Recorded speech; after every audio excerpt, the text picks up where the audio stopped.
Hi, this is Lou with MeterBuilder again, and I just wanted to give you a brief rundown through all of the menus. It's my goal to go through these fast, where we can demonstrate some functionality with some real measurements. We will do it. The first filter is the averaging filter, and if I go ahead and apply.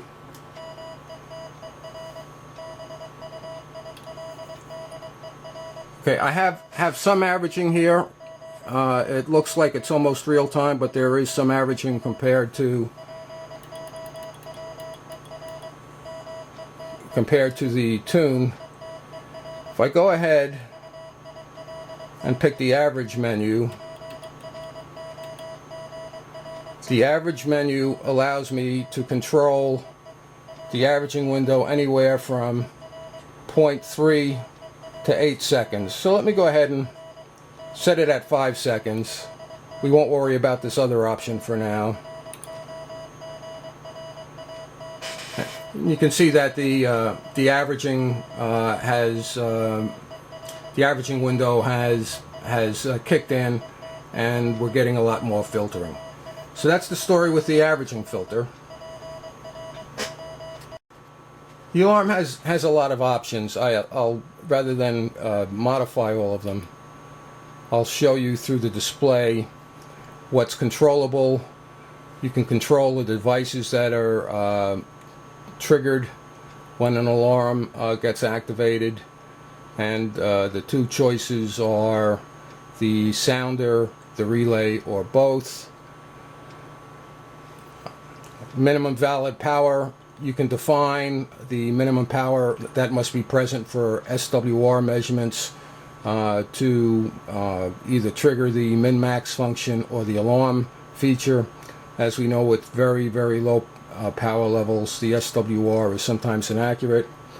You can set the trip delay. We have a low power and high power trip, and this defines how much time that condition must be present before the trip kicks in. The current reset mode is manual, meaning that when a alarm occurs, I hit a manual button. There's also an auto and a conditional auto that you can read about in the manual. There's a snooze delay. There's a snooze button you can hit, so that while you're tuning, you can basically disable the alarm from tripping, and that snooze delay is variable, so you can control the interval of the snooze delay. You can set the SWR trip, the SWR warning.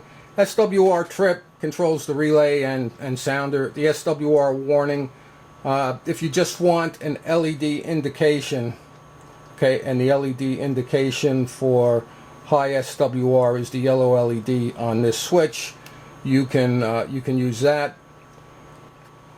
You have a minimum power and maximum power that you can specify. You can set the min and max to ignore, and that's the alarm. I mean, we could go ahead and activate it, but the goal here is to get through this quickly, where quickly is a relative term. Okay, this is the band meter, and the band allows you, if you've done band calibration at bands other than the reference band. Reference band is the band that you do your main calibration at multiple points. In this case, band calibration was done at 80 meters. If you do band correction, in this case 6 meters, the band correction will kick in, and in fact, the correction factors you can view real time. There are multiple correction factors for each band, and the correction factors are linearly interpolated as a function of the current power. So it doesn't assume that a given band will differ from the reference band for the entire power level. You can do calibration at multiple points. So that's what the band menu is about. It turns out that the MB-1 coupler is actually relatively flat across the 160 meter to 6 meter band. So you really don't have to use band correction for the MB-1 coupler. Certainly if you have other couplers that you want to calibrate, that can come in handy. This is the bar graph menu that we already talked about in the introduction, so we won't have to spend any time on that. This is the backup menu. We talked about the configuration set being saved with a long push of this menu button. But if you had multiple stations or multiple meters, or for whatever reason you wanted to use your meter in a number of different configurations, you have 7 backup sets, and you can restore or save any of those backup sets. This is a brightness menu. Obvious function. 7 segment displays can be controlled as well, and a contrast for the LCD, which seems to work best at its maximum setting. Button indicator, as you saw when we push a button, we get an LED indicator. I can turn it off altogether, or I can use a sound indicator. Okay, this is the coupler menu. This is pretty straightforward. If you have 4 couplers, you can select. I only have 1 coupler selected now. Trim, you may want to use from time to time. What it allows you to do, start a trim adjust. Let's assume for some reason that your calibration wasn't quite up to snuff. No reason it shouldn't be, but let's assume that you knew due to some reference meter, you knew the correct value was 99.5. Okay, you could basically, there's a slow time constant on here, so you have to kind of wait for it to stabilize. But you could get it down to whatever your reference power is, and then save the trim value. Okay, so now the new value, what that does is that moves the entire curve up or down. Again, you may or may not want to use that, but if you want to do a little bit of tweaking without going into the calibration, that is useful. At any point, I can go ahead, hit the trim, and hit 1, 2, menu button 2, trim set to 1. So that sets it back to default. Okay, so that's the story on the coupler menu. This is the 7 segment display menu that we talked about quite a bit. Nothing else new to cover there. This is the demo or simulator mode, and I can dial in the let me pick panel meter 1 so we can go ahead and look at it here.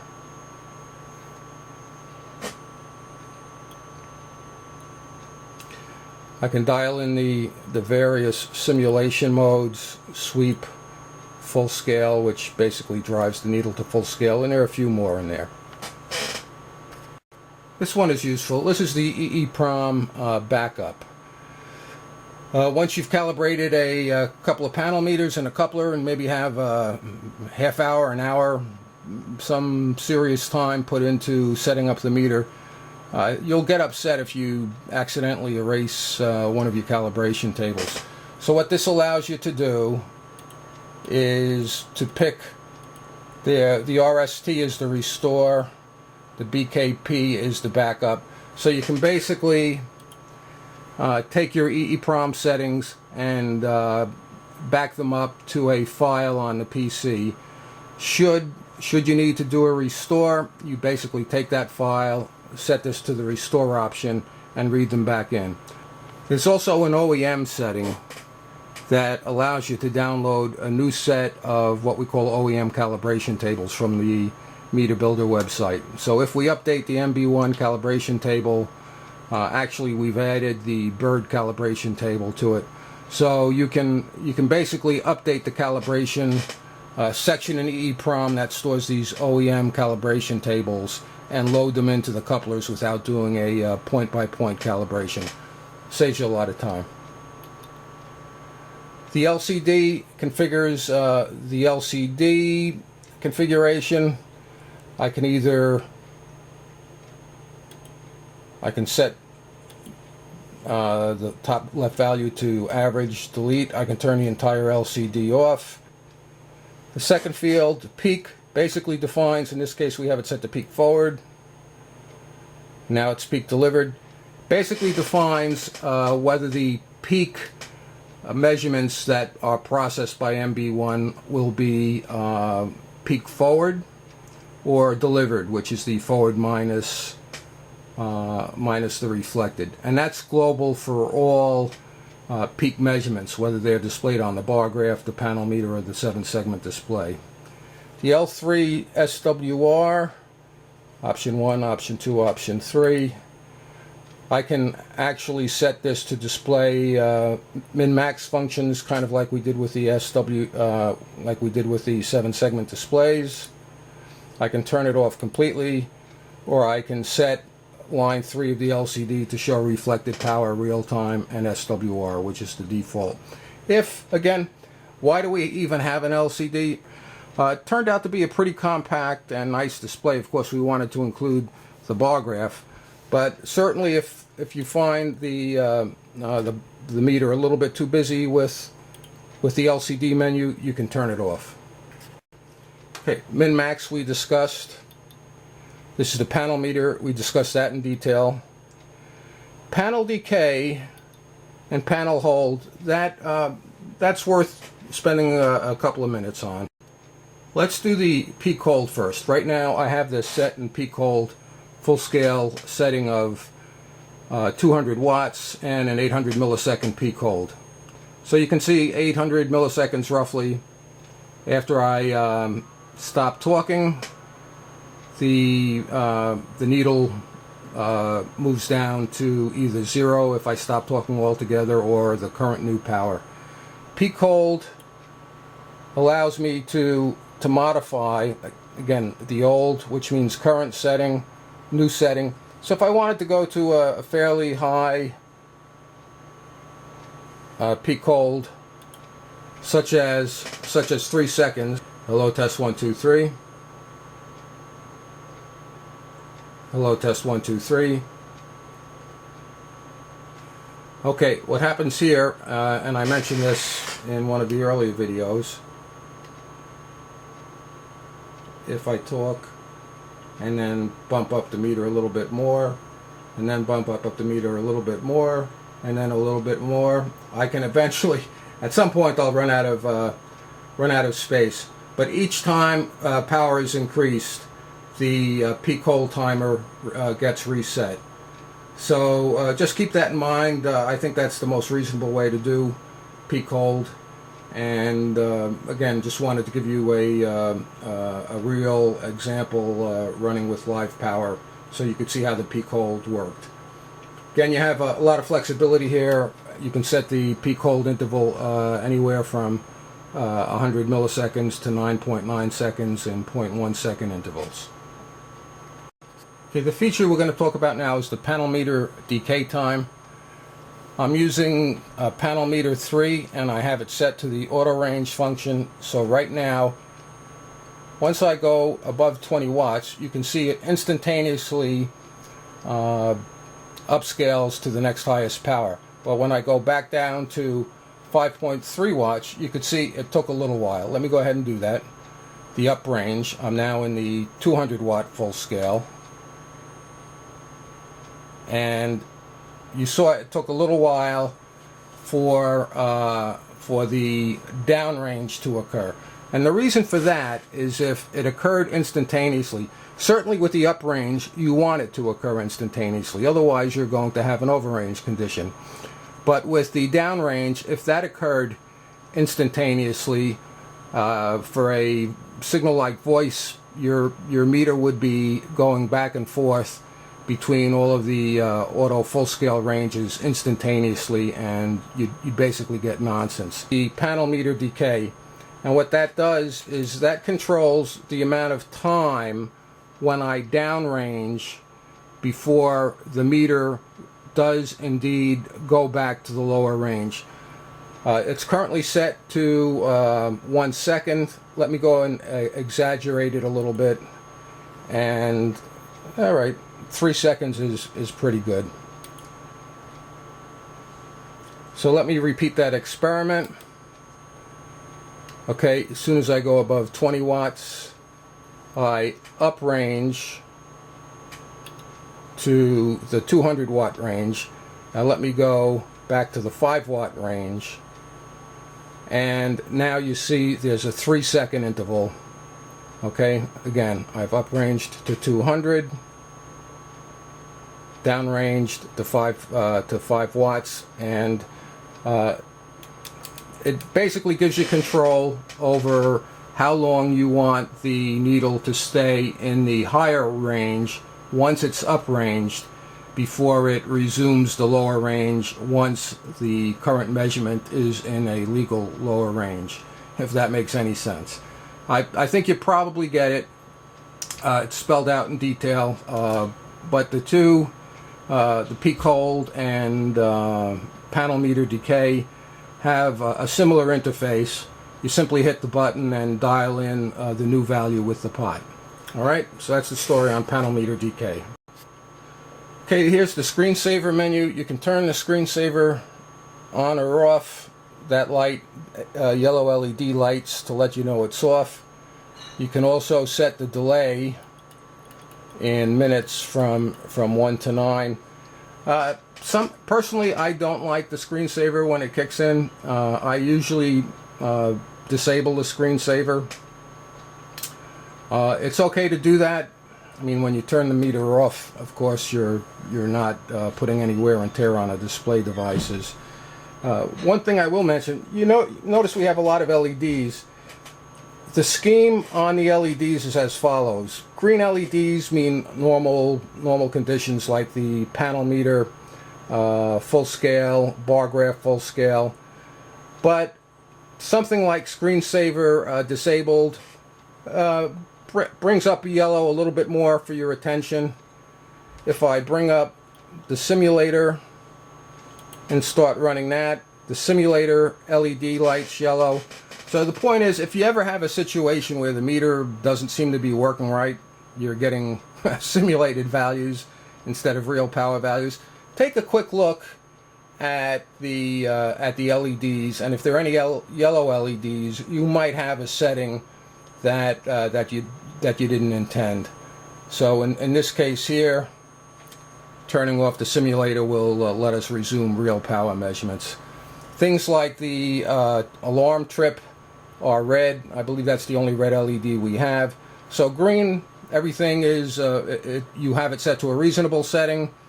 Things like, again, screensaver, some of the other ones that we didn't go into in detail.